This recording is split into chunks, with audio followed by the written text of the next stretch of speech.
Bom, fera, dando continuidade ao assunto que a gente está vendo de Europa, a gente vai agora aprofundar clima. Presta atenção. Isso aí é uma coisa chamada de climograma. Primeira coisa que você tem que saber, o clima, todo o clima de qualquer lugar, tem como característica principal, presta atenção, a precipitação e a temperatura. O que é temperatura? Calor, lembra disso da relação?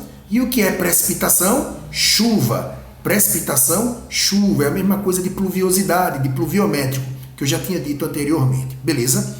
Perceba que as informações de temperatura e de chuvas, elas vão vir em uma tabela como essa, chamada de climograma. Muito bem. Veja que a gente tem que entender aqui a seguinte situação. Do lado direito de que você está aí, desse ladinho direito, você tem aqui 0, 10, 20, 30, 40, 50. Do lado esquerdo, se você está olhando aí, você tem 350, 250. Eu te pergunto, se a gente está estudando precipitação, que é a quantidade de chuva, e temperatura, você acha que a coluna da esquerda é temperatura? E a gente tem uma temperatura de 300 graus? Não.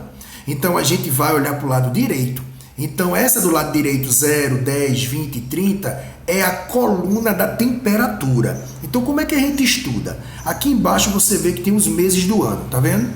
Você tem os meses, janeiro, fevereiro, tarará. Então, por exemplo, nesse climograma, só um exemplo, tá? Olha o que é que aconteceu. No mês de junho e de julho, a temperatura, que é esse quadradinho aqui, né? Tá vendo aqui, ó, temperatura, a gente vai se basear pelo lado direito. Então, no mês de junho, a temperatura foi de 20 graus. Por que é que eu estou vindo para o lado direito? Porque eu disse que essa coluna é da temperatura. No mês de julho, a temperatura foi de 20 graus. Percebe? Então, veja que todos os meses do ano, você tem como ver a temperatura, a média de temperatura. Beleza? Então, janeiro, fevereiro, março, você tem as médias de temperatura. Percebam que nesse climograma, a temperatura, ela variou um pouquinho, não foi? Eu preciso dar um nome para isso. Quando a temperatura varia, então, em janeiro a média foi de 20, no outro foi de 30, no outro foi de 16, médias de temperatura, a gente vai chamar isso de amplitude térmica. Então eu vou repetir, o que é amplitude térmica? É a variação de temperatura ao longo do ano. Nesse climograma que você está vendo, houve uma variação de temperatura? Houve. Mas essa variação foi muito grande? Não. Então, se a variação foi pequena, então eu vou dizer que nesse país eu tenho uma baixa amplitude térmica. E por que eu estou dizendo que tem uma baixa amplitude térmica? Porque variou pouco a temperatura. Agora, imagina se um país fosse assim. Temperatura. Olha, imagina se fosse assim.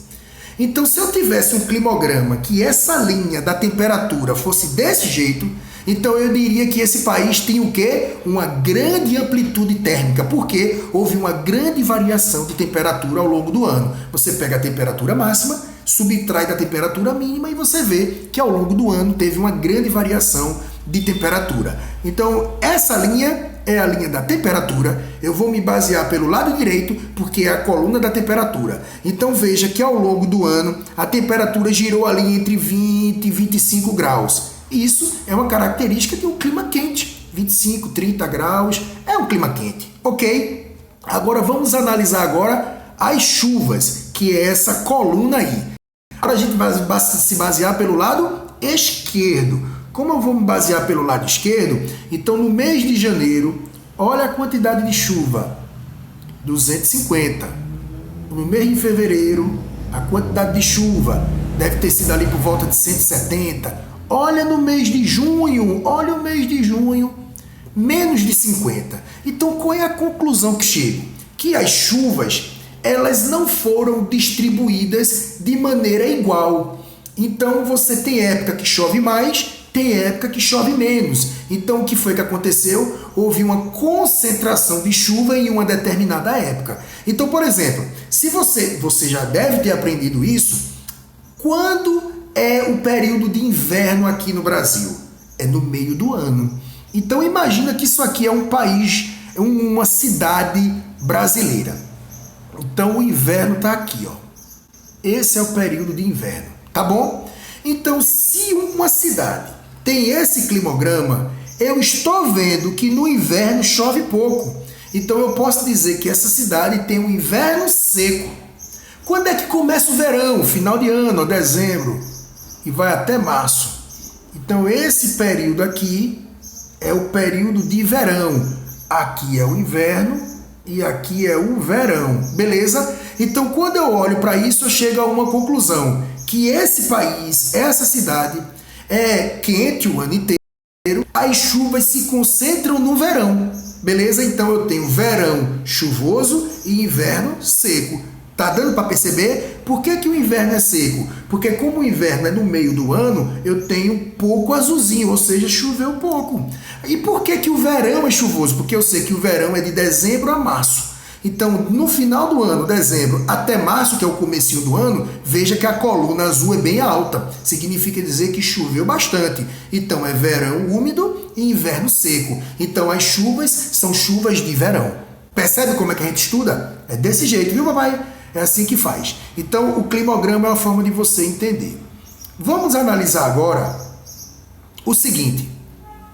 Os climogramas. Veja, como a Europa tem vários climas, e eu falei para vocês que a Europa tem vários climas, você tem clima polar, mediterrâneo, temperado, frio de montanha. Eu botei aí para você ter uma noção. Veja como os climogramas são diferentes, tá vendo? Um chove mais, outro chove menos. Veja nesse primeiro aqui.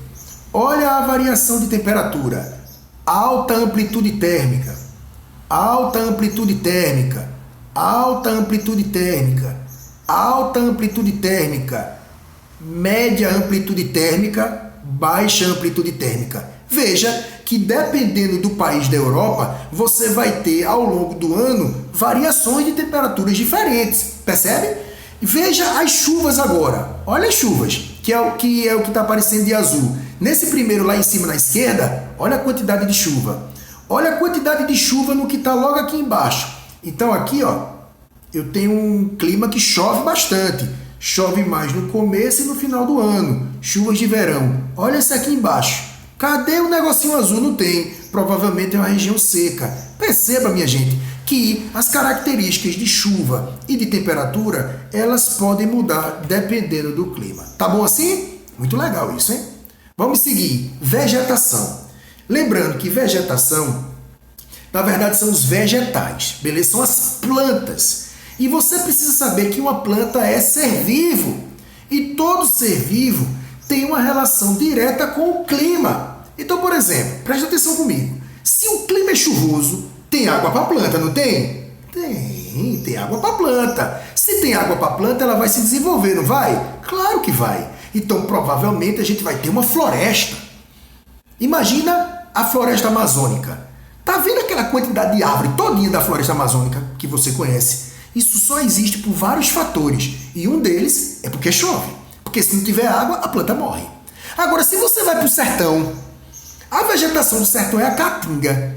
Ela é uma vegetação que tem muitas árvores? Não. É verdinha? Muitas vezes não. Por quê? Porque chove pouco. Então, na verdade, a vegetação é um espelho do clima. Se o clima é chuvoso, a vegetação é de um jeito. Se o clima é seco, a vegetação é de outra. Se o clima é frio, a vegetação é outra. Beleza? Então, vamos analisar aí. A vegetação da Europa varia por conta dos diferentes tipos de solo e clima. Veja que o solo também interfere, tá bom? Se o solo é profundo, eu posso ter uma árvore gigante, porque quanto maior a árvore, maiores são as raízes. Ela tem espaço para ir para o profundo. Agora, se o solo é raso, se o solo é rasinho, então as plantas não podem ser de grande porte, vai ter que ser aquela vegetação rasteira, gramínea, parece um campo de futebol. Percebe a diferença? Então isso é uma coisa que também interfere. Hoje, a vegetação europeia é muito restrita, pois foi muito devastada. E aí, eu quero que você preste atenção nisso, né? Devastada é sinônimo de desmatamento, ok? Sinônimo de desmatamento. Depois vou postar um videozinho mostrando um pouco sobre as consequências negativas do desmatamento. Porque quando você tem um desmatamento, interfere no clima. Interfere no clima. E aí, como a planta, preste atenção, como é que chove? Evapora a água. Beleza? Evapora a água. Muito bem. A planta ajuda a chover? Ajuda. A planta é um ser vivo. Você e eu somos seres vivos. Nós precisamos de água, não precisamos? A gente bebe água. A planta precisa de água? Precisa. Absorve através das raízes a água da chuva. Ótimo, lindo, muito bonitinho. Ok. Só que eu preciso eliminar a água, senão eu vou inchar. Então eu transpiro, eu urino, pela respiração, eu perco água. Ok? Eu perco água. Aí eu vou, absorvo água. Isso é natural. A planta perde água? Perde. Ela é um ser vivo. Ela transpira. Então, quando o sol bate na água do mar e do rio, evapora. Quando o sol bate na planta, vai evaporar a água que ela transpirou. Então, quando o sol bate na água, a gente chama de evaporação. Quando o sol bate na planta e evapora a água que a planta transpirou, a gente chama de evapotranspiração, porque eu evaporei a transpiração da planta, ok? Então, se eu tenho um lugar que tem muito rio, que tem muita floresta, vai chover muito. Agora, se o homem faz o desmatamento e retira a planta, será que vai evaporar a mesma quantidade de água? Não, porque não tem mais planta. Será que vai ter a mesma quantidade de nuvem? Não, porque não tem mais planta. Então, obviamente que o índice de pluviosidade, o índice pluviométrico, a umidade, ou seja, vai diminuir a quantidade de chuva. Percebe? Então, depois eu vou mostrar para vocês um videozinho complementar, tá certo? Então, vamos seguindo. Aí você tem algumas vegetações da Europa. Tundra, floresta boreal, floresta temperada, vegetação mediterrânea. Tem outras, como por exemplo estepes, pradarias. Eu vou falar para vocês. Daí é só um mapa para mostrar onde se localiza. Tundra, lá em cima, geralmente na região polar e subpolar, de clima polar e subpolar. Você tem a floresta boreal, que é um pouco mais embaixo. Você tem a floresta temperada, que predomina. Qual é o clima predominante na Europa? Temperado. Qual é a vegetação predominante na Europa? Floresta temperada, né? Que pode ser chamada por outros nomes. Vegetação mediterrânea, que está no sul e por aí vai, tá bom? Então vamos analisar aqui agora. Tundra, comum em regiões de clima subpolar. Preste atenção, clima subpolar, que também pode ser encontrado no polar, tá certo? Eu acho melhor colocar no polar. Gente, o polar não é frio, não é congelado, né? Eu te pergunto, tem muita evaporação no lugar que é com temperaturas baixíssimas? Não. Chove muito? Não. Então provavelmente a vegetação não vai se desenvolver feito uma floresta, concorda? Então a tundra tende a ser uma vegetação rasteira. Olha essa imagem. Ao longo de boa parte do ano, a vegetação fica coberta de gelo porque é muito fria. Agora, quando chega o verão, você tem essa particularidade. Veja que essa vegetação é uma vegetação de pequeno porte. É uma vegetação chamada de rasteira. É uma vegetação gramínea. Por que esse nome gramínea? Porque lembra uma grama, rasteira, porque é baixinha, do jeito que você está vendo. Então isso acontece porque a região é fria, não chove, não se desenvolve. Tundra, beleza? Se localiza na região norte da Europa.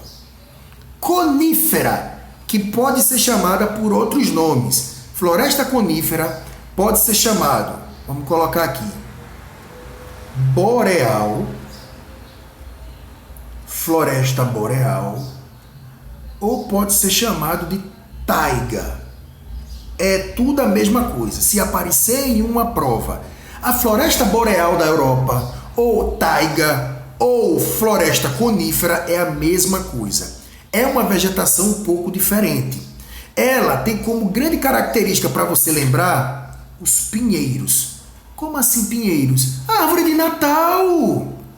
A árvore de Natal que você conhece. Essa é a vegetação taiga, chamada de boreal. Veja que aí você já tem uma floresta, porque o clima já é outro. O clima já é um clima que tem uma umidade maior, já chove um pouco mais. Então a planta se desenvolve um pouco mais, percebe? Agora, por que danada ela é chamada de conífera? Porque, primeiro, você sabe que é um cone?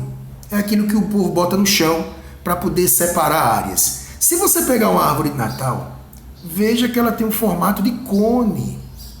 Não é? Tem um formato de cone.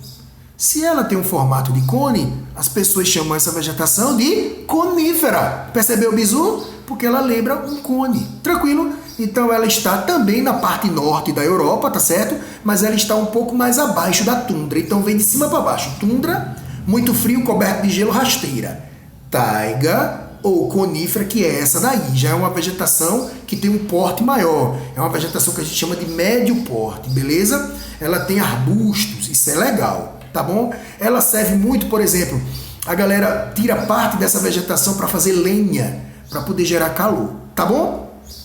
Outra vegetação temperada. Eita, que essa é que domina. A floresta temperada é aquela que tem as 4 estações definidas. Como assim definidas? Primavera, verão, outono e inverno. Olha aí, o mesmo, gente, é o mesmo local. Veja na primavera, veja no verão, veja no outono e veja no inverno. Perceba que esse local, que é o mesmo local, tem 4 visões completamente diferentes. Mas por que isso acontece? Porque o clima ele é temperado. E o clima temperado tem as 4 estações definidas. Agora eu preciso fazer uma observação importante para vocês aqui. Ó. Olha o que ele diz aqui no final. Essas árvores características perdem as folhas no outono. Lembra de Sandy Júnior? No outono é sempre igual, as folhas caem no chão.